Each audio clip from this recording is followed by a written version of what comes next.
Hi guys, and welcome back to my channel. If you don't know me, my name's Phoebe and today I'm going to be doing my eyebrows. So I've got a mirror here, so I'm going to be looking over here a lot, but I also have a little handheld one.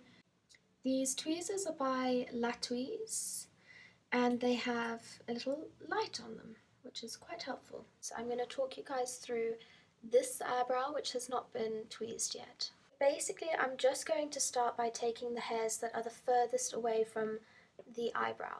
So any hairs that are down here closer to my eyelid than my brow, I'm going to start with the one that is furthest down, and I'm going to take that out, and then I will take the ones out that are next to it.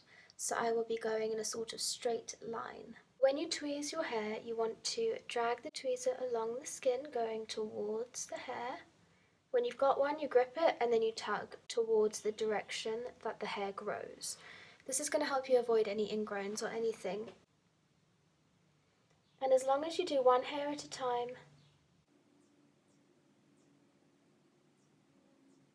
So now I have taken out one row of hairs, I'm going to go further up to the next row. And the lowest one is actually further in here. We're getting quite close to the arch now, so I do want to be very careful. I'm going to start with the hairs that are furthest away down here.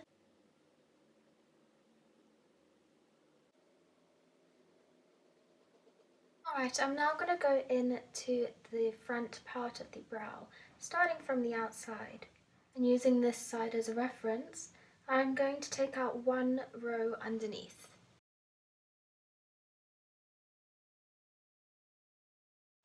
And now that I'm happy, I just took out one or two hairs there, I'm going to follow this line outwards towards the arch. And this is just going to allow me to not take too much that way, I'm now taking this way. Just to clarify, every time I go in with the tweezer here, I'm not taking a hair at every swipe, it's helping me to search for the hairs. And now I'm going to go across the top of the eyebrow and down, just taking out one or two hairs that are a little bit too high. Once you get to the top of the eyebrow, you really don't want to take much at all, it should be only a couple of hairs.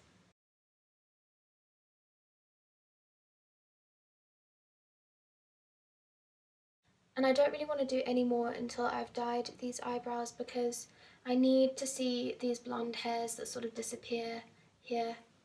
I have like no pigment in my hairs there.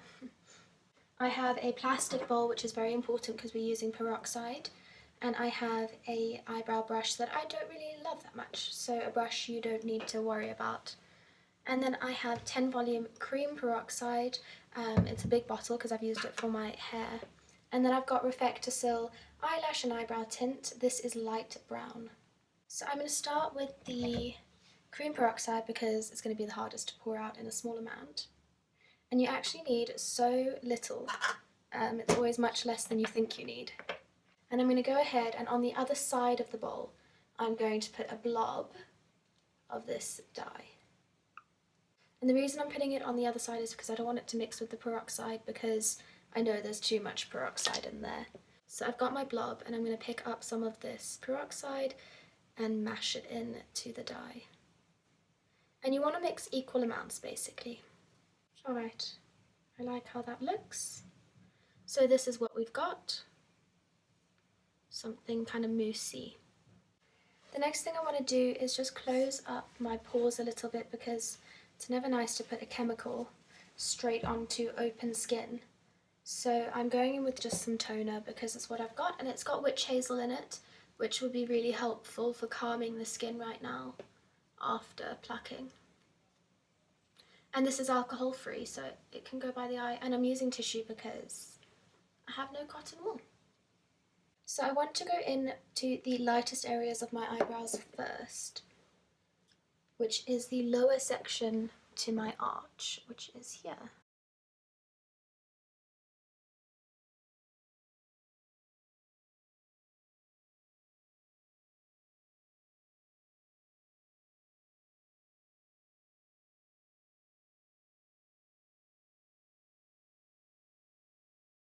I messed this one up a bit, so I'm just taking an earbud or Q-tip, whatever you call it. Now that that's done, I'm going to start filling in the lighter areas. So the bottom of the front of my eyebrow.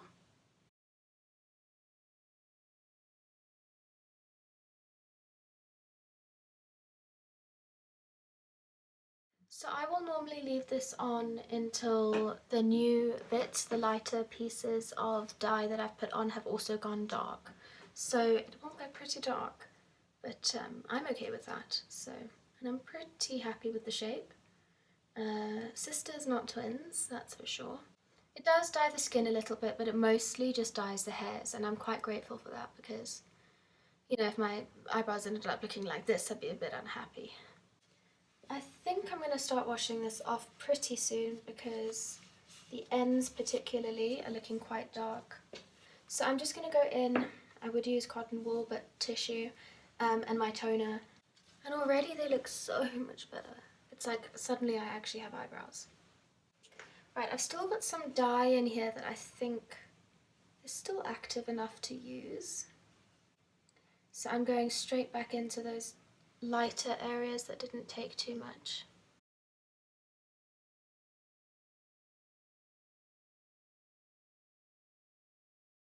So now that I can see the dye and I've put a little bit more on, I can see the hairs that took colour that don't need to be there. So I'm actually going to take a whole row out here and lift my arch even more because it looks quite low and straight.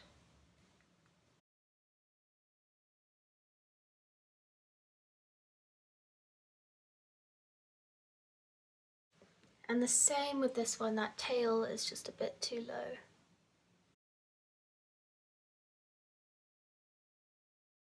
And once the dye has sat on the front of the eyebrows for a while, I like to go in and just lighten it up a bit, remove some of the dye, because I don't want the front to be solid. I sort of want it to fade into darkness. I'm going to wipe this eyebrow off first, because it was on first.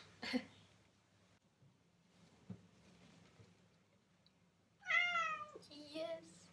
Hi guys, so I just wanted to show you how my brows look the next day. This little gap is not bothering me nearly as much.